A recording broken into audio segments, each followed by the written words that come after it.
You liked some of the music. I'm happy about that. Music is a storytelling, as you know, and it takes, I mean, whatever, it's completely subjective, and people have praised me on my musical choices.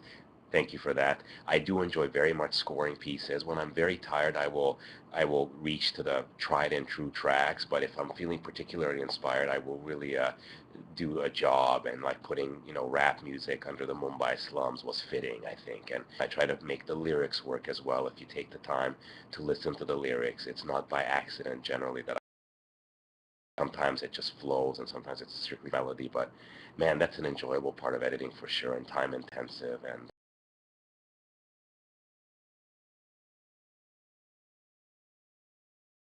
has anyone given an indication of the ratings? Well, we hit our numbers. I divulge what those were, but CBS and the sponsors had set a certain number of views of sort of like playback streams, which they can track, I think, fairly precisely using their servers and everything like that. And it's in the many millions of views overall. So we passed a certain milestone. So that all bodes well. It's very different metering than TV. So whereas a big hit can get 20 million views for a single episode on TV, of course, the web is a fraction of that. But I think we did pretty well. And were the Jeff Jordan episodes the most popular? I think so, probably. They got a lot of comments. They got a lot of feedback, and it changed. If you look at when I go to I don't get the internal metrics from CBS. No one really from the three partners, Alex, Burton, and myself, get that. But when we go to the Facebook page, I get these interesting statistics served up to me as an admin, and I can track the number of views from there, and those are hovering always in the tens of thousands for viewing stuff there. And man, it really changed. Sometimes you'd get 50,000 for like the Cambodian chef, and then you'd get 25,000 for another one. But the Jordan ones were always up high for sure. Will Jeff be a candidate for Around the World for Free 3? Um, I don't think so, but you never know what the powers that be will say. Really up to CBS because they really control the rights and the future path of the show. We probably will find out some interesting in the next couple of days from them, and knows. But at this point, it will probably be a different person. Very high likelihood that it will be a woman. And yeah, and I'm sure you're going to ask this: will I return? Question. That's a tough one. It's a tough one, and first journey was truly a life-changing journey for me. So many different ways, on personal, professional front, and then that was a one-of-a-kind experience that could not really be repeated, and we didn't think that we would repeat it with this show on CBS. So this one was, the second.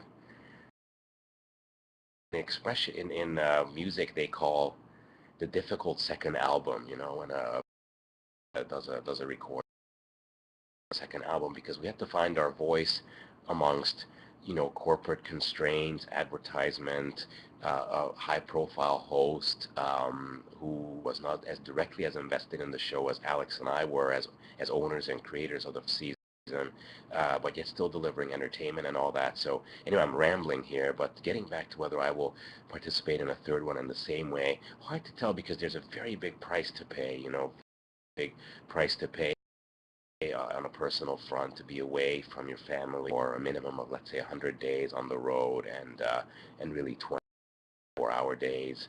So it would be nice to do the armchair thing and just receive video cuts and then send edit notes. But I may just come 3 months and the spring comes and there's a new path and a new host and everything, and I call, then maybe I'll do it. Do you think this season will go on TV? It's up to CBS, really. What I could see, I think, is like maybe a 1 hour or 2 hour special, maybe 2 times 2 hour specials.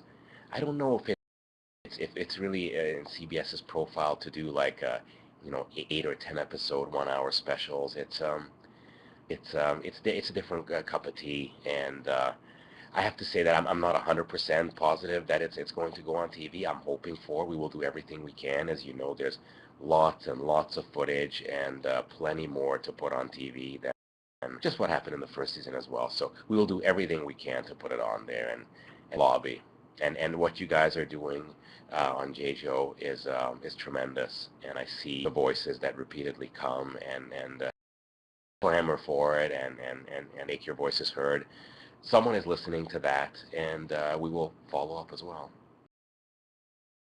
Yeah, I'm just gonna take a quick pause here, not a pause, but to those that have joined in the last little while and noticed that Jeff is not next to me, not make light of it. I just wanted to say that and extend an apology at the same time. What happened briefly was that he got pulled into a meeting that you simply one must attend when it's these show wrap-ups and various very high-level CBS executives who are in town now around the country. There was a dinner, and Jeff had to came up. There was some miscommunication for which I take full responsibility. Also, he simply so terrible that he cannot be sitting next to me. I apologize to you guys. He has promised to reschedule and do another session with you. Probably will be solo. We're all going our separate ways tomorrow, and he will do another one. Maybe it'll be with Jordan present, who knows, but that we will follow it up. We're not going to forget about it. I'm going to stay with you guys. Chat. I'm a poor substitute, I know, but anyway, you can I can answer as much. So that's it. And please, Jamie and I had been in touch about this for weeks and days before this, and she did everything human possible to play this out the right way, from clearing it with PR, corporate PR, and with me and with all of us, and you know, to have it taken away at the last second like that. Sorry, Jamie, for that. Hopefully, will come back and he will be recharged and better rested, and you'll enjoy him. And you'll get a double header.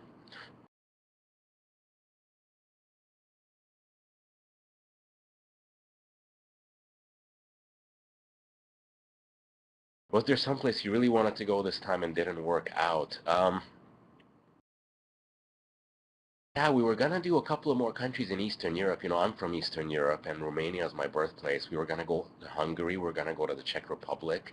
I mean, that I hoped to continue traveling through Eastern Europe, but we're running out of time, and we had Italy and to meet Jordan so that it works with her time. Also hope to where we were gonna possibly go even up to Ukraine before Romania, you know, if we had, but it was that would have touched and opened up the whole kind of Slavic and, you know, formerly Russian, Soviet kind of world. No, of course, Ukraine is its own country, but that didn't work out as well. So, and I also wanted to spend a bit more time in Laos, or Lao, as they say. Lao is a complicated place because it's still communist. There's a lot of restrictions, and a lot of the filming was restricted in a way that we encountered also in Vietnam on season 1. It's tougher than, let's say, a Thailand or a Cambodia, where you can basically Vietnam and Laos, they're kind of sensitive to that, especially if you want to film some organizations. They really need parents and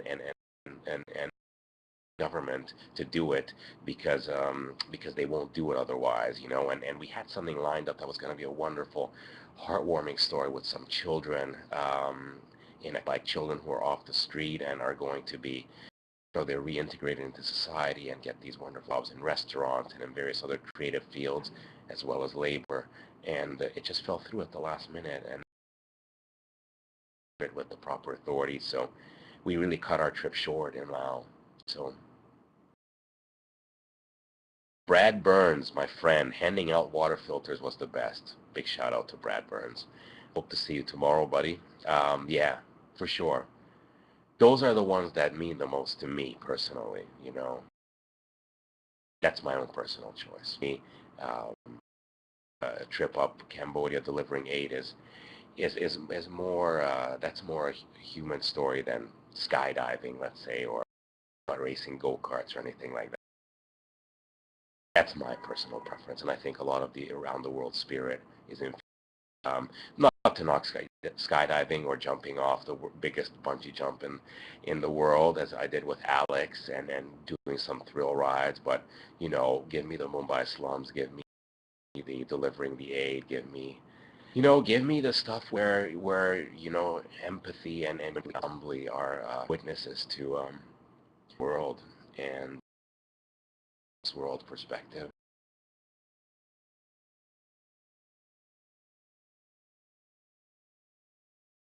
By far, Southeast Asia was the most fascinating and best. I'm glad you liked it. You know, that that part of the world certainly had the same effect on me when we went there the first time on Seas My Life. You know, I met someone. I live there now. That's where my home is, in Cambodia. I have many homes around the world. People ask, pompously tell you. I'm still, I mean, I'm an East European by way of Canadian citizen status with a production a home in Bangkok, Thailand, a home in Phnom Penh, and I played between those 5 places. I'm eternally on the road. I spend my time in Transylvania in East Europe. I also used to spend a lot of my time in Hungary. Toronto is my home right now. Montreal was my home also for a decade. Lived in New York City, where I'm at right now, East 86. LA is where we work out of with Allerton, and Josh is there as well. That's our production office, and I there. And when I can, I return to Cambodia, to my love, crazy, dark, black and white place, you know.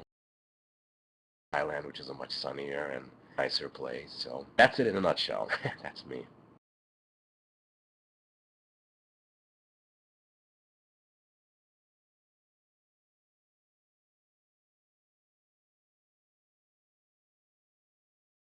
See your mother.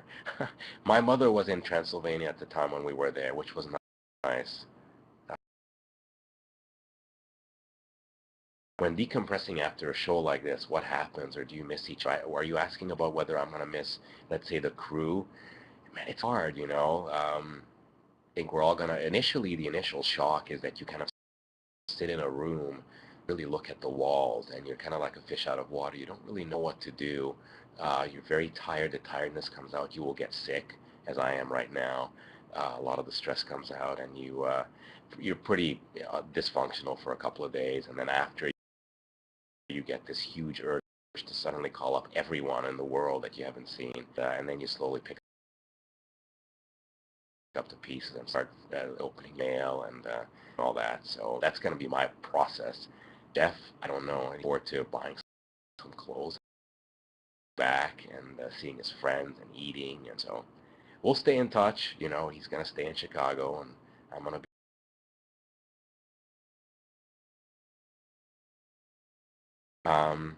Are you guys hearing and seeing me okay? I saw some messages that things are cutting out. Anyone? Anyone? Sound is cutting out. I'm cutting out.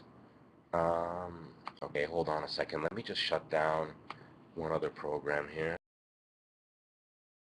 Down. Still problem with breakup.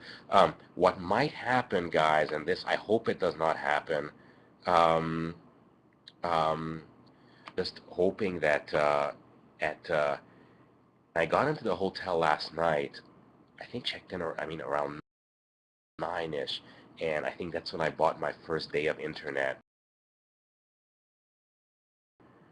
I'm sorry.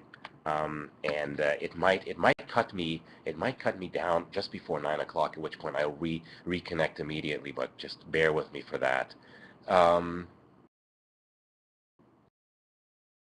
okay, things are good. I'll stay close. Have you seen Scott yet? Scott, Jeff's brother. I think he's in town. He must have gotten in town. I have not seen Jeff for the last 5 or 6 hours. He's been running around doing this and that.